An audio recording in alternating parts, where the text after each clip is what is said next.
आज 19 जुलाई है और आज मेरे और मेरे बेटे के बीच में एक समझौता होने जा रहा है। वो क्या है कि मैं बेटे से कभी नहीं पूछूंगी कि उसके मार्क्स कितने आए हैं, कितने % मार्क्स आए हैं। Is this fine? Yes.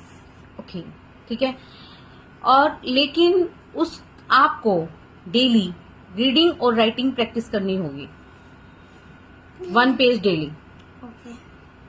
Hindi, English, Punjabi, तीनों लैंग्वेज का, ठीक है। ओके। और साथ में मैथ्स की प्रैक्टिस, सिर्फ प्रैक्टिस करनी है डेली। आपको घंटा 2 घंटा जितना भी टाइम लगेगा आपको प्रैक्टिस करने में, तीनों लैंग्वेजेस और साथ में मैथ की प्रैक्टिस, ठीक है। ओके। लेकिन पढ़ाई में एक चीज जरूरी है कबीर। क्या चीज जरूरी है? कि आपको पास होना जरूरी है। इतना तो आपको पढ़ना पड़ेगा, चाहे आप स्कूल में पढ़ो या कहीं भी पढ़ो, लेकिन आपका पास होना जरूरी है। पास तो मैं हो ही जाऊंगा। लेकिन पास का मतलब यहाँ पर कितने % मार्क्स है? 50%।